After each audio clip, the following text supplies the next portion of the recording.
o último capítulo do segundo livro de Samuel, o capítulo 24. Segundo Samuel, capítulo 24, verso 10 em diante. Segundo Samuel 24, a partir do 10.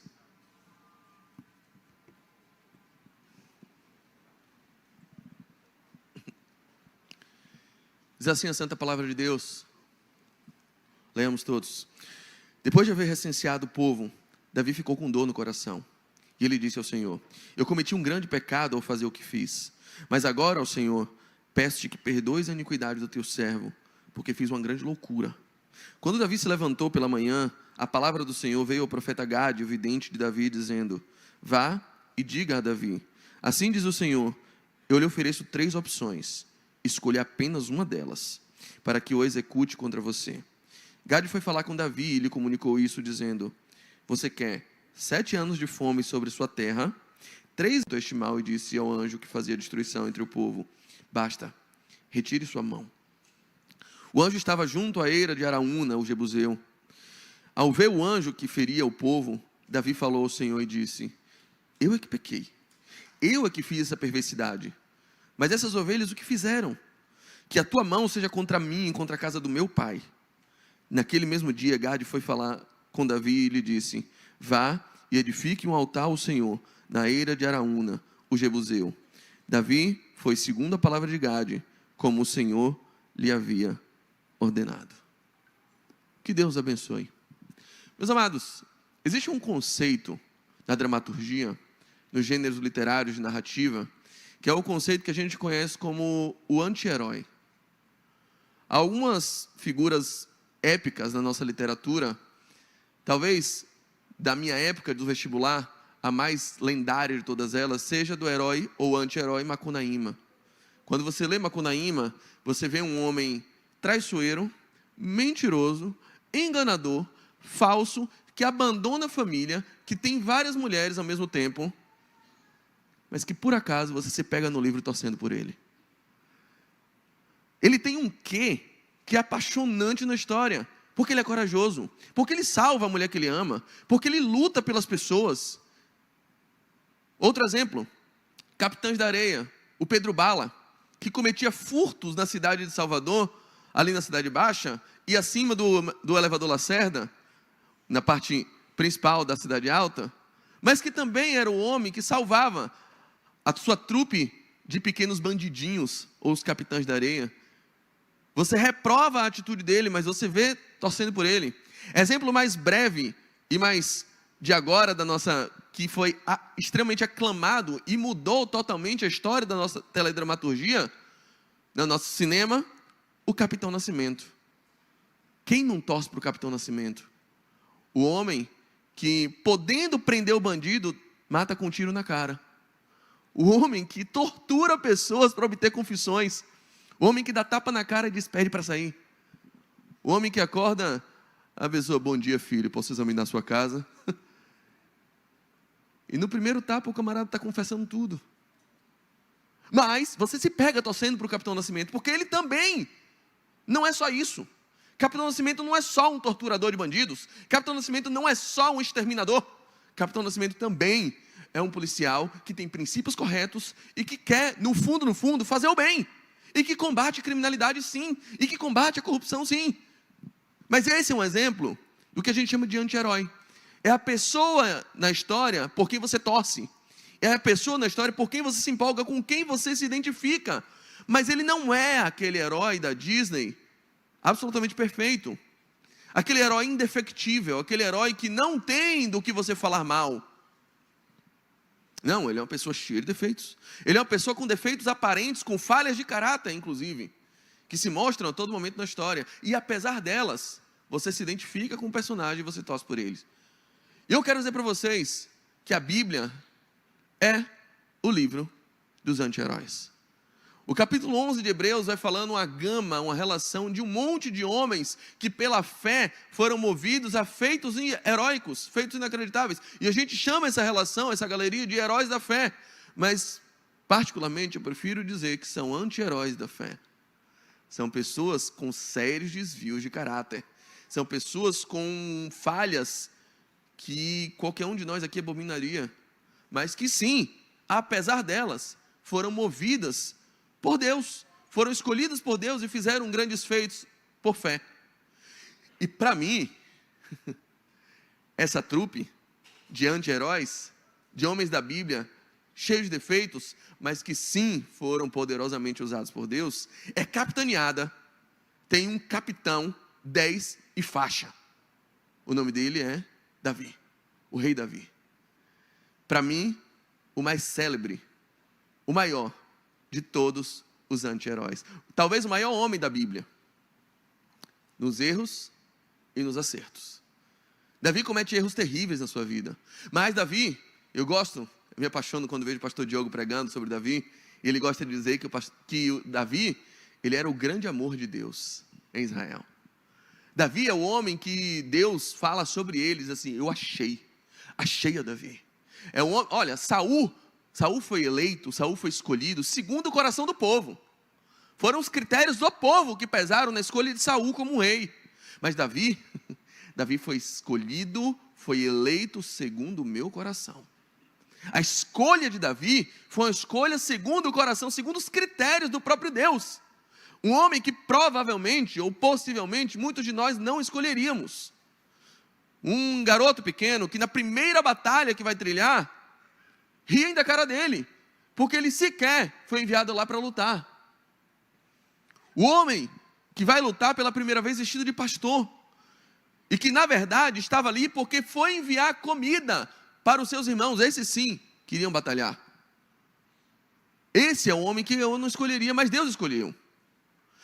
A história de Davi é marcada por poesia, por batalhas em que ele vence, por triunfos bélicos,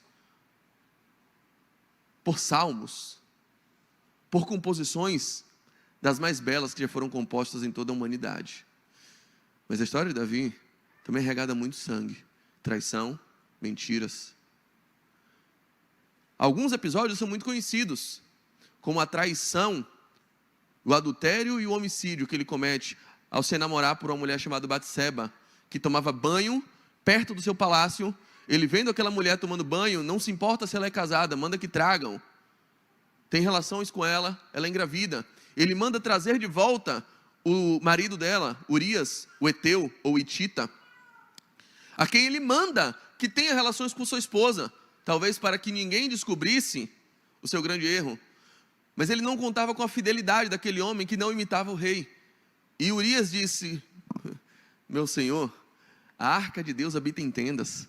Os meus companheiros soldados estão ao relento e eu, por acaso, vou ficar na minha casa, dormindo ao lado da minha esposa, enquanto eles estão lá lutando por mim? Jamais. Pese a mão de Deus sobre mim se eu fizer isso. Davi não contava com o caráter daquele homem. Davi prefere então enviá-lo à frente de batalha e largá-lo sozinho para que morra, para que então o caminho fique livre, que ele possa redimir e fazer uma boa ação casando com aquela mulher. Esse é um evento que a gente conhece. Davi, ao meu juízo, ao meu sentir, pode ser eleito como o pior pai da Bíblia, o homem que exerce o pior tipo de paternidade em toda a Bíblia. Davi conseguiu errar com todos os filhos. Davi erra com Amnon ao não discipliná-lo, porque Amnon, o filho dele, estupra a própria irmã Tamar. Erra com Tamar, que não a consola, não dá um pingo de amparo para Tamar. Passam-se 2 anos, Davi não disciplina, e vem Absalão, outro filho de Davi, e resolve fazer justiça com próprias mãos. Mata o próprio irmão por ter feito aquilo, já que o pai não fazia nada, ele faz. Lá vem Absalão, e Davi não faz nada. Davi erra com Adonias, o seu filho que tenta tomar o trono da mão de Salomão, aquele, segundo a Bíblia, havia jurado que reinaria. E Adonias faz isso porque diz a Bíblia que Davi sequer, uma vez na sua vida, pergunta a Adonias, por que você fez isso? Davi nunca havia perguntado ao seu filho, por que fizeste isso, meu filho? Nada. Davi nunca tinha dito um não para um filho. Davi erra com Salomão. Não prepara para ser um grande homem, apenas para ser um grande rei. Dá conselhos ao final da sua vida, simplesmente dizendo, seja homem e aprenda a reinar. Manda Salomão se vingar de todo mundo que ele não teve coragem de se vingar durante a sua vida. Joabe, seu principal conselheiro, seu principal capataz, o homem que fazia tudo aquilo que Davi não tinha coragem de fazer, que estava sempre ao lado de Davi, no final da vida, Davi chega para Salomão e diz assim: não deixe Joabe ir em paz à sepultura, porque ele matou Abner em tempos de paz. Ué, não foi Joabe seu braço direito a vida toda, Davi? Davi erra com todos os filhos. Davi tem um episódio em que habitava entre os filisteus. E aí, ele pede apoio ao rei Aquis, se não me engano está em 1 Samuel 27. Pede que Aquis dê a ele um pedaço de uma terra para ele ficar enquanto ele está fugindo. E Aquis prepara para ele uma cidade chamada Ziclag. E ele fica ali em Ziclag. E ele diz que em todo o tempo que ele ficava em Ziclag, ele saqueava todas as pessoas que estavam em volta de Ziclag, estando lutando pelos filisteus. E quando Aquis perguntava a ele: de onde veio esse bem aí que você tomou? Ele: eu tomei de Judá. Eu roubei dos israelitas.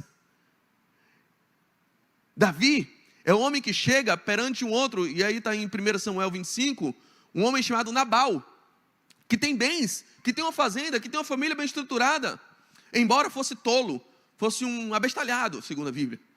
Davi chega para Nabal e diz assim: olha, eu estou com 600 homens aqui, a gente está passando dificuldade, a gente precisa de comida, e eu exijo que você dê um presente para a gente, eu sou seu amigo. Sabe por quê? Porque quando eu vi o seu rebanho, a gente não roubou nada seu. E já que eu não roubei você, já que eu não tomei nada de você à força, já que eu não matei ninguém da sua família, é hora de você me retribuir, né, o favor que eu estou lhe dando. Estamos diante de um miliciano. Davi age como um miliciano diante de Nabal. E diz assim: eu quero que você faça isso. E Nabal olha para ele: meu irmão, eu não sei nem quem é você. Não conheço Davi. Não lhe pedi nada.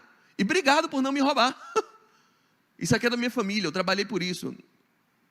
Davi se levanta e diz: castigue-me Deus, se hoje mesmo eu não matar esse homem e não tomar tudo que é dele. A mulher de Nabal, Abigail, sabendo quem era Davi, um homem sanguinário, diz: meu marido enlouqueceu. Com o que ele está mexendo? Mexendo com o dom da boca. Ele ficou doido. Vai lá e implora: Davi, toma aqui presente, toma, leva tudo, meu filho. Não liga, meu marido é idiota, bichinho. Não sabe o que fala, não. Mas não mate ele, não. E Davi diz: você me poupou de matar esse homem hoje, viu? Você fez uma boa ação. Ainda bem que você apareceu, porque se não fosse você, esse é Davi. Esse é Davi. A gente romantiza a história. E sim, Nabal é retratado como um homem tolo, como um abestalhado total, pouco generoso. Mas Davi já estava ali com o seu caráter absolutamente transtornado, com um senso de megalomania, em que já vai flexibilizando um monte de valores. E quando chega aqui no texto que a gente leu, vem o último grande trato de Deus com Davi. O livro está acabando, segundo Samuel. Davi já reinando, próspero. A ordem dele é lei. Davi fazendo e acontecendo, resolve fazer um censo. O texto começa dizendo, segundo Samuel começa dizendo, o primeiro versículo do capítulo 24, começa dizendo que a ira de Deus se acendeu contra os israelitas, e Deus incitou Davi a fazer um censo. Mas se a gente for lá para primeiro livro das Crônicas, no capítulo 21, esse mesmo texto, esse mesmo evento começa dizendo assim: e Satanás incitou Davi a fazer um censo. Aqui uma hora vai dizer que é Deus, outra hora vai dizer que é Satanás. O livro de Samuel diz: Deus incitou Davi a fazer um censo. O livro de Crônicas vai dizer: e Satanás incitou Davi a fazer um censo. E quem é que está atuando no final das contas? É Deus ou é Satanás? Arrisco-me a dizer: ambos. Satanás, segundo Lutero, não passa de um cachorrinho na coleira de Deus. E nada pode fazer a não ser aquilo que Deus lhe permite ou lhe coordena. Olha o livro de Jó, por exemplo, onde Satanás, para tocar em Jó, pede permissão a Deus. Posso tocar nele? Deus diz: pode. E enquanto Satanás acha que vai derrubar Jó, Deus está usando até a ação de Satanás para trazer Jó mais para perto dele. Tanto é que no final do livro, Jó diz: antes eu o conhecia de ouvir falar, agora os meus olhos o veem. Primeiro ensinamento da noite aqui. Porque hoje a gente ouve muito falar de batalha espiritual. A vida daquele que está entregue irremediavelmente a Deus, na vida daquele que escolheu ser amigo de Deus, até as ações de Satanás são usadas para nos aproximar ainda mais de Deus. Porque tudo que ele faz, até o que ele faz, o príncipe das trevas, está rigorosamente no controle daquele que é rei do universo. Deus, sim, está incitando Davi a fazer o censo, e para isso usa e permite que Satanás execute a ordem. Então Satanás coloca na cabeça de Davi uma ordem de fazer um censo, achando que vai derrubá-lo, enquanto Deus se aproveita dessa ação de Satanás, exatamente para restaurá-lo. E qual era o problema de fazer censo? Não havia problema. A Bíblia fala de ordens para fazer censo, e normalmente essas ordens aconteciam antes de guerras. Você vê, por exemplo, Jesus falando da parábola da providência em Lucas capítulo 14. Ele diz: olha, qualquer rei que tenha 10.000 soldados, antes de ir para uma guerra, ele vai contar e vai fazer um censo dos seus 10.000, para saber se com 10.000 ele pode derrotar um outro rei que tem 20.000. Era comum a realização de censos antes de grandes guerras, antes de expedições para conquistas exteriores. Davi está fazendo isso justamente para partir para uma guerra. Jobe percebe a maldade de Davi. Você está saindo para uma guerra, né? Existia uma ordem que Davi viola patentemente. Êxodo capítulo 30 diz expressamente que todas as vezes que fosse contar, numerar o povo, era necessário recolher um peso de prata equivalente a meio ciclo por pessoa, responsabilidade do governante, e depositar diante do templo de Deus. E aquilo ali serviria para que nenhuma vida se perdesse. Era como se fosse um sacrifício sendo depositado para que Deus guardasse a vida. Um reconhecimento de que nenhuma daquelas vidas pertencia ao rei, pertencia ao governante, mas sim eram propriedade de Deus. Era dizer: Deus, eu estou indo para a guerra, mas tu vai comigo, porque esses soldados aqui não são meus, são teus. Por isso, era uma ordem de Deus. Você quer contar o povo? Conte. Mas por cada vida, você vai ter que dar um peso em prata diante do altar, para saber: essas vidas não são tuas, essas vidas são minhas. Jobe percebe que Davi está fazendo isso não para devotar a Deus, mas dizendo: não preciso mais de Deus, as vidas são minhas, tudo é meu, tudo me pertence. E Jobe diz: rei, olha só, tudo aqui é teu, tá bom? Você tem tudo que você quiser, mas não faça uma loucura dessa. Davi não dá ouvidos, Davi não pede conselho, Davi manda numerar. Joabe percebe que a ordem dele está sendo tão esdrúxula, tão louca, que ele não numera o povo inteiro, ele numera só os soldados. Assim, ó, já que vai acontecer uma catástrofe, eu vou diminuir o peso dela aqui, eu vou contar só os soldados. Em seguida, Davi percebe, acorda e diz: fiz besteira. Olha a burrice que eu fiz. Eu esqueci que eu dependo de Deus. Eu esqueci que tudo que eu tenho na verdade é dele. Eu esqueci, o que é que eu estou me tornando? Na mesma hora chega o profeta com a palavra para Davi. O profeta Gade vai até Davi e diz assim: Davi, seguinte, essa brincadeirinha que você andou fazendo aqui está arriscando a vida de todo mundo. Isso chegou em Deus. Chegou em Deus. E Deus tem um joguinho para você. É o joguinho do escolha um. Tem 3 alternativas: A, B e C. Você tem que escolher uma. Na letra A, Davi, olha o que vai acontecer. Na letra A, tem que vai ocorrer 7 anos de fome na sua terra. Versículo 13, do capítulo 24 aqui de 2 Samuel. 7 anos de fome na sua terra, letra A. Letra B, 3 meses você fugindo dos seus inimigos, eles te perseguindo. Letra C, 3 dias de peste na sua terra. 3 anos de fome, 3 dias de peste na terra. A e C na terra. B em você. Vamos lá. Alguém ainda lembra que alguns longos anos atrás teve um negócio aqui chamado pandemia? A pandemia afetou todos nós. A pandemia do Covid-19, já estou no 29, não vai ter outra não, tá, gente? Foi só aquela, acabou no 19, em nome de Jesus. A pandemia do Covid-19 atingiu todo mundo, em níveis diferentes. Eu posso dizer uma coisa para vocês, foi horrível lá em casa. Mas eu não passei fome. Eu não tive nenhum familiar que morreu de fome. Mas certamente vocês conhecem alguém que passou fome. Quem foi que passou fome na cidade? As pessoas que já eram mais pobres. Se acontecer 3 dias de fome na terra, ou 3 anos de fome na terra de praga, na terra de Israel, vocês acham que o rei passa fome? Que chega no palácio, isso aí? Não, nebinhos. Quem vai sofrer? O povo. Letra A, 3 anos de fome na terra.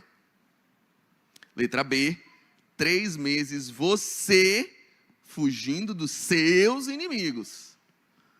Letra C, 3 dias de peste na terra. Qual Davi escolhe? Davi olha para o profeta e diz assim: caiamos nós nas mãos do Senhor, não caia eu nas mãos dos meus inimigos. Davi faz assim: Deus, escolhe uma, desde que seja A ou C, tá bom? O B eu não gostei não. O B você risca. Caia eu na mão, não, Deus é bonzinho, Deus é misericordioso, então caia todo mundo. Caiamos nós nas mãos do Senhor. Davi deixa para Deus escolher letra A ou letra C. Letra B, eu sozinho, não. Deus tá bom. No primeiro dia, morrem 70 mil na terra de Israel. No segundo dia, o anjo aparece com a espada, chegando em Jerusalém. E aí Deus é que fica com pena. Deus manda o anjo parar. Para. Vamos ver se Davi acorda. Vamos ver se Davi percebe o que ele está fazendo. Aí, quando Davi vê o anjo com a espada, chegando em Jerusalém,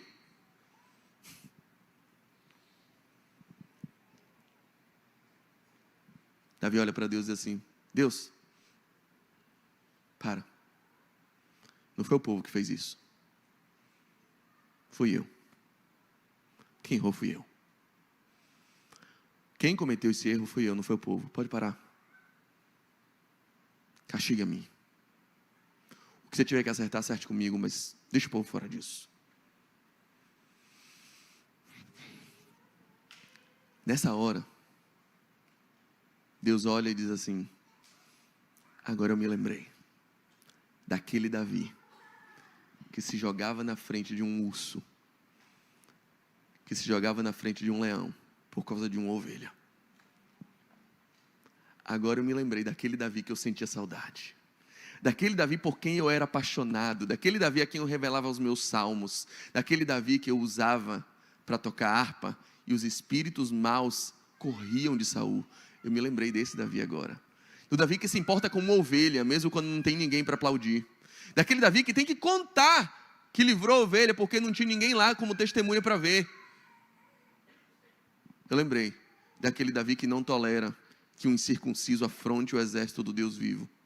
Agora eu lembrei, porque parece que você se perdeu, Davi, porque você enriqueceu. Davi enriqueceu, Davi prosperou. Davi agora trata homens e mulheres como propriedade. Davi agora está descansando no palácio e não se importa que 70 mil homens morram num dia só. Davi agora comete os erros, acha que todas as almas pertencem unicamente a ele, e está descansando no palácio, enquanto Deus pune toda uma nação por causa dos erros dele. Davi quer saber mais, é de expandir suas terras. E aí Deus está dizendo, se for preciso, eu uso até Satanás, mas eu resgato aquele Davi por quem um dia eu me apaixonei.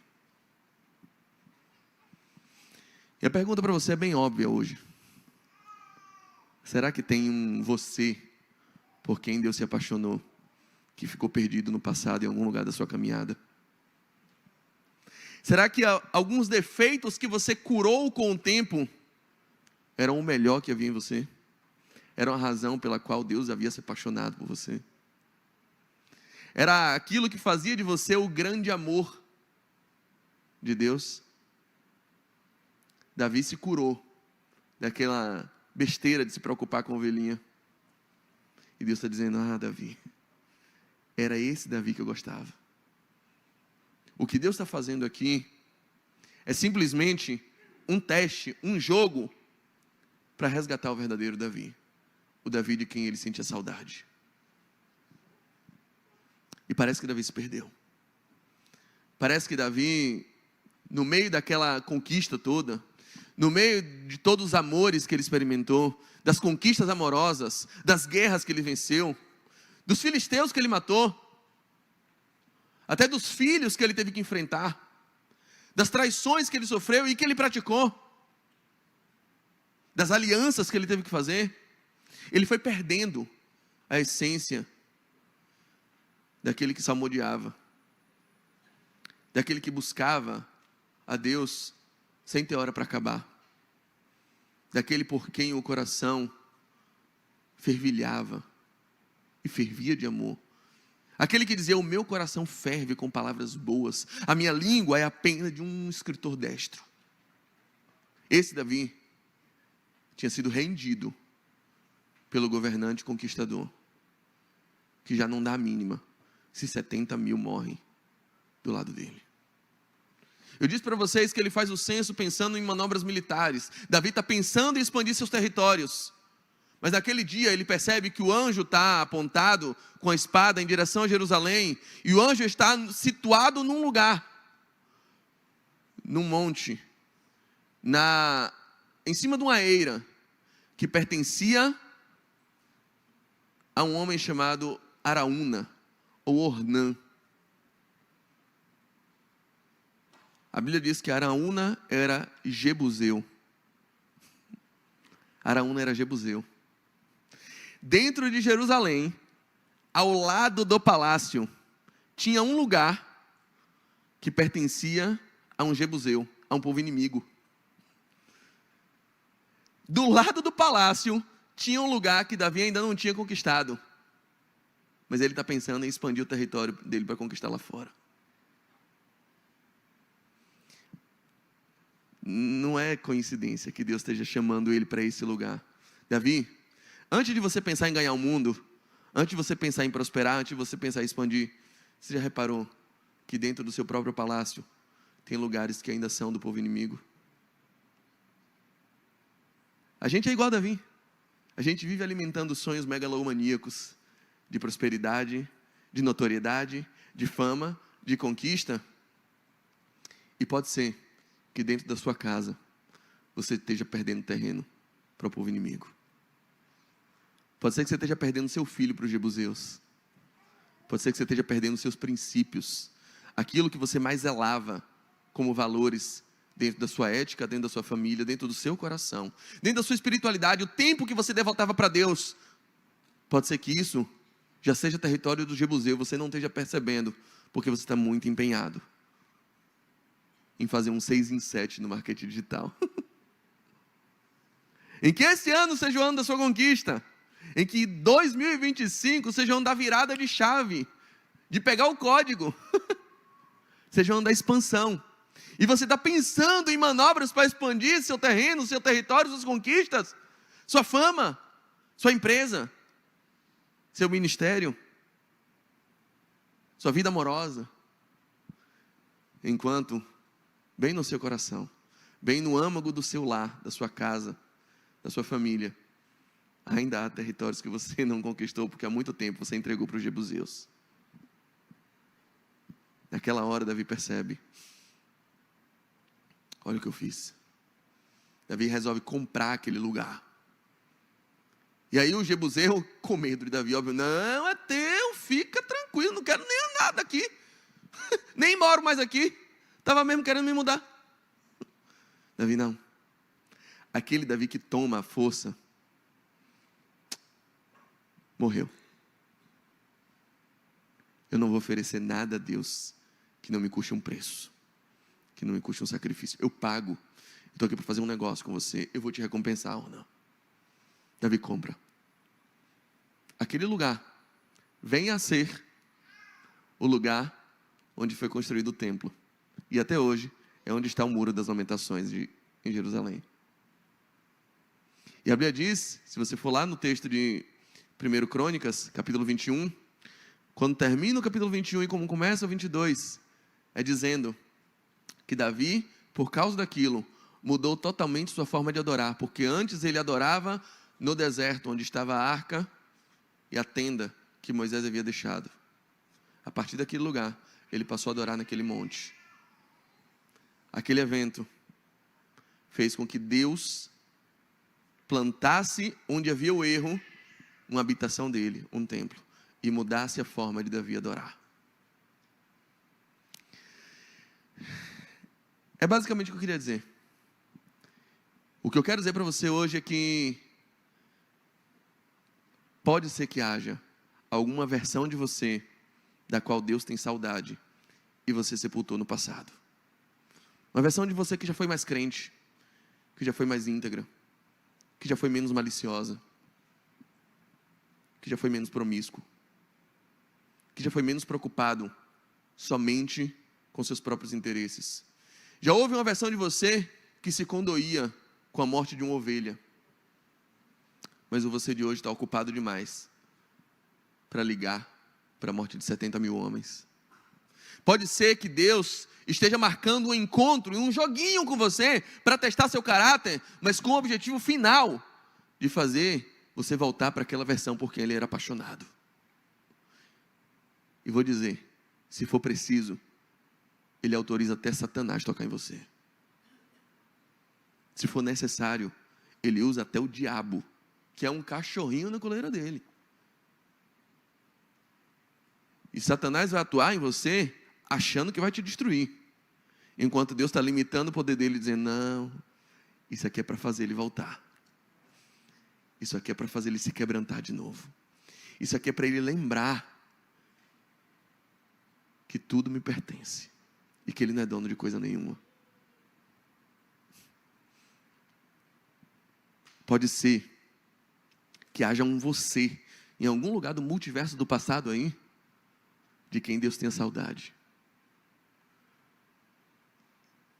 E ele vai fazer o que tiver que fazer, o que tiver que ser feito, para trazer esse você de volta, para te curar dessa nova versão atualizada 2.0, totalmente corrompida e cheia de vírus, que você fez esse download maldito, para se tornar o que é hoje. O último grande teste de Davi. Veja que a gente leu o texto de Samuel, capítulo 24.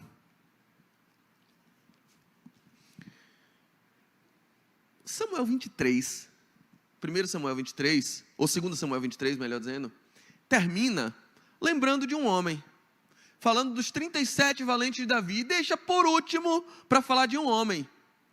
Fala dos 37, o último que ele resolve falar é Urias, o Hitita, o Eteu.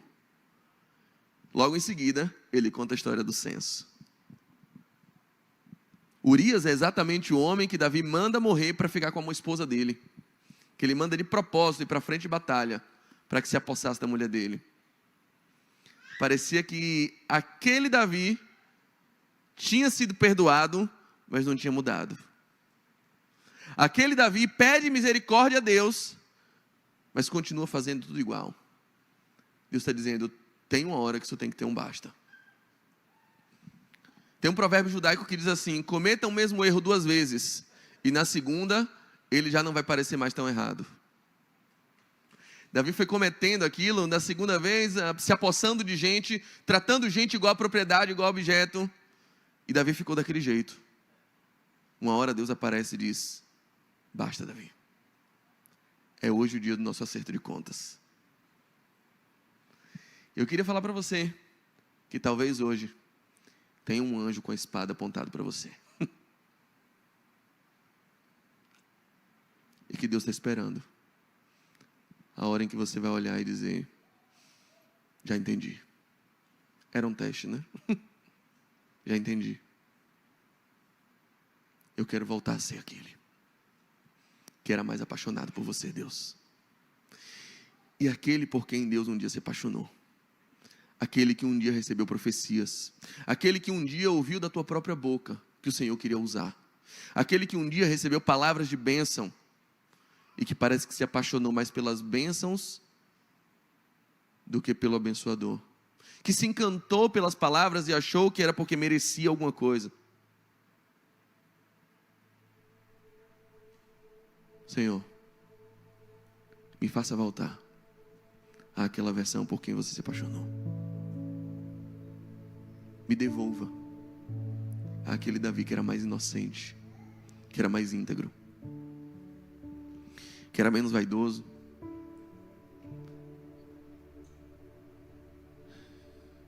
que era menos malicioso, que era menos egoísta, que pensava menos em amor próprio o tempo todo, menos em se valorizar, menos em se priorizar,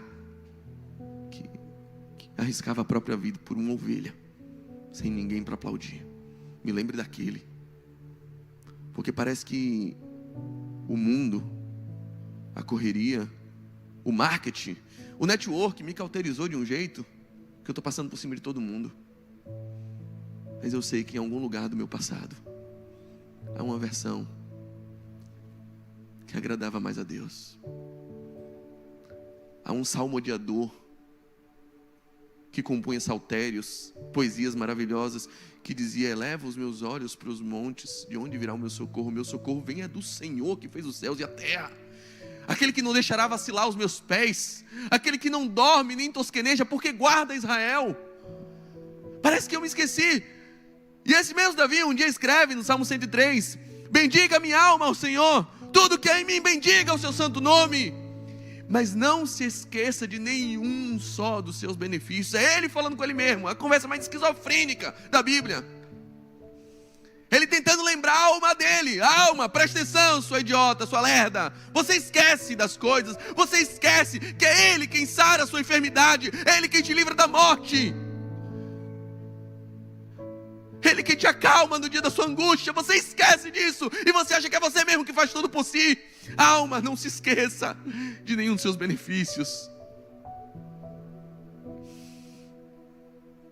Será que a sua alma esqueceu? Deus está aqui para te lembrar. Se precisar, Ele mete um anjo com a espada. Se precisar, Ele envia até Satanás. Mas Ele vai te trazer de volta. Ele vai trazer o melhor Davi. Ele vai trazer aquele que se arrisca. Ele vai trazer aquele que se apaixona pela causa do povo. Ele vai trazer aquele sensível. Ele vai trazer o poeta de volta. Ele vai trazer. Hoje é dia de resgatar o melhor Davi. Fique de pé.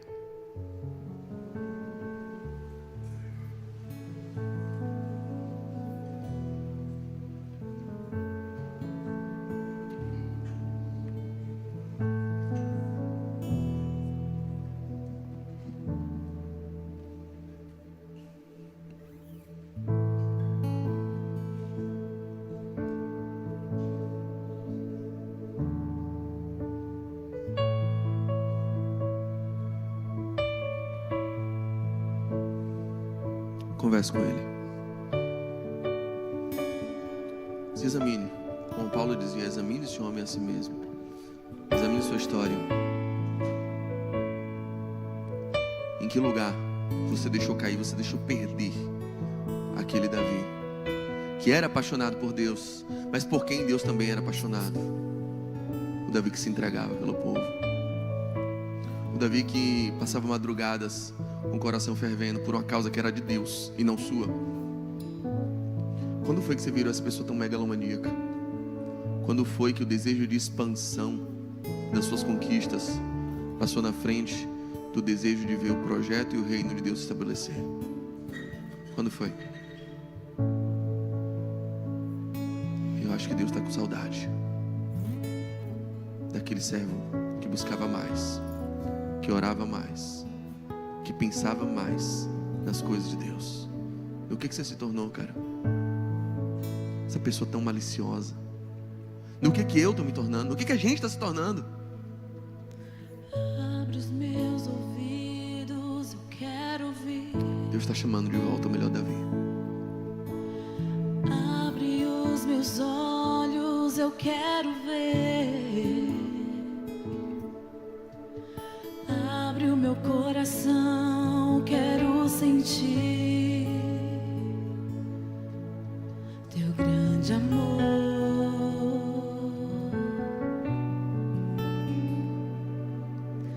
Teu grande amor.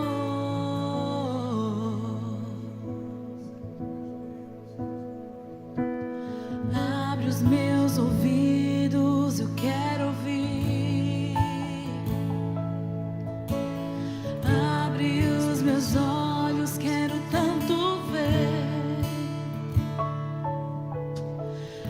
Abre meu coração, quero sentir teu grande amor.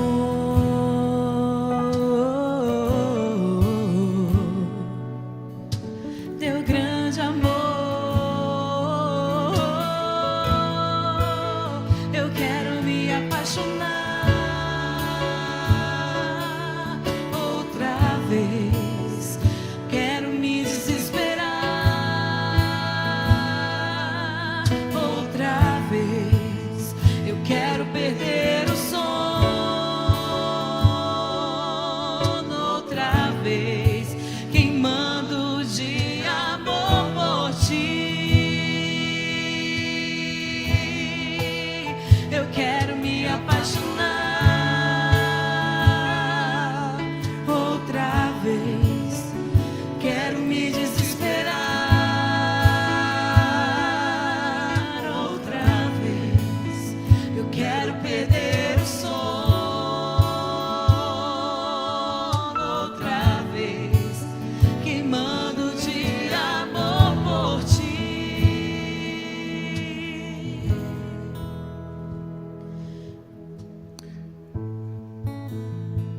Davi Deus está chamando de volta, Davi, a se apaixonar de novo. E a lembrar que ele também tem sentimentos. Deus tem sentimentos. Não brinca com os sentimentos de Deus. Deus sabia o que estava fazendo quando escolheu Davi, mas nunca foi plano dele que Davi se transformasse nesse monstro que ele virou. Por isso Deus luta. Por isso Deus briga por ele. Davi, eu não vou te perder. Eu não vou perder você para suas riquezas. Eu não vou perder você para suas conquistas. Eu não vou perder você para o seu império. Eu vou lutar por você, Davi. E sinceramente, esse turbilhão que está a tua vida hoje pode ser a maior prova de amor que você jamais experimentou. Deus está sacudindo tudo. Está sacudindo e revirando tua vida de cabeça para baixo, para dizer: eu não vou perder você.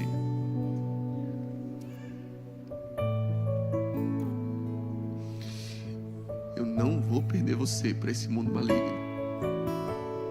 Eu não vou perder seu coração. Se for preciso, ele bota Satanás na história, mas ele vai resgatar a gente. Mas ele vai resgatar a melhor versão que já existiu de você em algum lugar do passado. Uma versão que não se importava em passar uma madrugada de joelho buscando a face dele. Uma versão que servia na igreja com prazer, com alegria, sem se importar se estava cansado, mas fazia por gratidão. Uma versão de você que não tolerava ver um irmão seu passar uma necessidade enquanto você tinha comida na sua despensa. Que não dormia de noite se soubesse que tem alguém que você ama na casa do Senhor passando por uma aflição. Uma versão de você que saía do culto para mandar mensagem para as pessoas e dizer como Deus falou com você e como Deus ainda se importa com as pessoas. Uma versão de você que todas as vezes que você era abençoado, você pensava com quem você ia dividir aquela bênção, fazendo ela participar também da bênção. E não essa pessoa egoísta, egocêntrica, que passa por cima de todo mundo que se tornou hoje, pensando: quanto mais celeiros eu posso comprar para juntar tudo que eu tenho, folga minha alma. E Deus está dizendo para você: seu maluco, seu louco, essa noite pedirão a tua alma. Tudo isso que você está ganhando, seus investimentos, suas aplicações, seus seguidores no Instagram, para quem será? Tem um anjo aqui com a espada apontada e Deus dizendo: segura que eu quero fazer esse homem voltar hoje. Segura porque hoje eu vou trazer ele ao primeiro amor. Segura porque hoje eu quero restaurar a vida dele. Hoje eu quero trazer o melhor Davi. Eu queria fazer uma oração. Se você quiser, não precisa, mas é um gesto de compromisso. Se você acha que alguma melhor versão de você se perdeu no passado e você quer assumir hoje um compromisso com Deus e pedir a Ele misericórdia para que essa melhor versão seja restaurada. Se você acha que tem um você no passado de quem Deus sente saudade e que você quer retornar, quer fazer essa melhor versão voltar, e você quer se apaixonar por Ele de novo, como você já foi um dia, e quer sentir que Deus está novamente apaixonado por você, como Ele já foi um dia, queria que você viesse aqui na frente para a gente orar. Não vou demorar não, Mari vai cantar mais uma vez o refrão e a gente vai orar junto.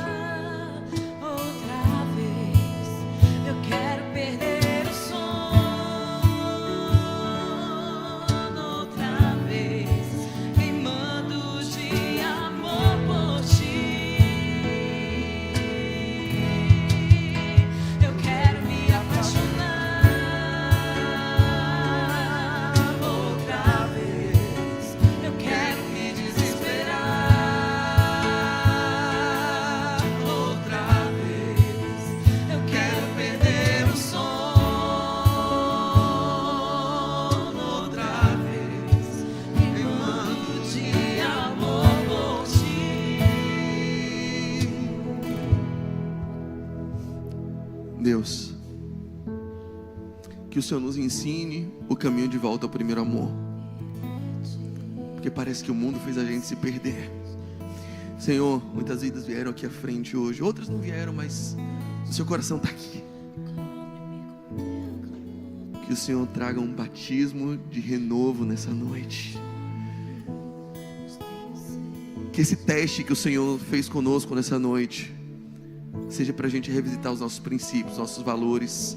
Quantos a gente deixou cair, quantos a gente deixou perder.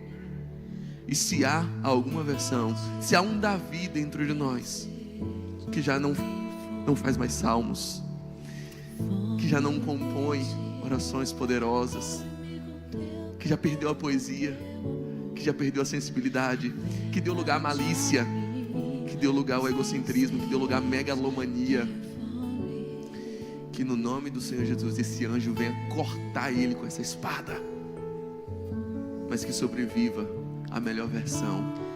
O garoto pode ser aquele garoto de quem os primeiros inimigos davam risada e zombavam, mas que ia lutar em nome do Senhor dos Exércitos, e que a vitória ninguém tinha dúvida de quem vinha. Infelizmente parece que aquele menino se tornou em um homem bravo de quem as pessoas têm medo só de ouvir falar o nome. Um homem poderoso. Não é essa a nossa melhor versão. A nossa melhor versão é aquela que sempre fazia o teu nome ser exaltado.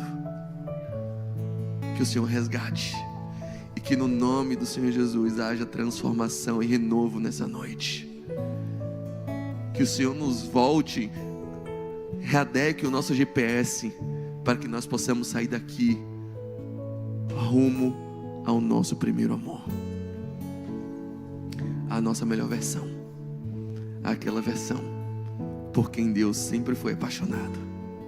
E aquela versão que faria qualquer coisa por ti. Os apaixonados por Deus. Nós queremos nos apaixonar outra vez. Nos rendemos em teu altar, dizendo que tudo é teu. Nós oramos a um Deus poderoso, porque dele, por ele e para ele são todas as coisas. Em teu nome dizemos que o perfeito amor de Deus o Pai, a graça redentora e salvadora de Jesus o Cristo, que a comunhão, a consolação e a aliança do Espírito Santo sejam com todos aqueles que se rendem ao Senhor, desde agora e até o céu. Amém, amém e amém. Que Deus te abençoe poderosamente e dê um excelente retorno à sua casa.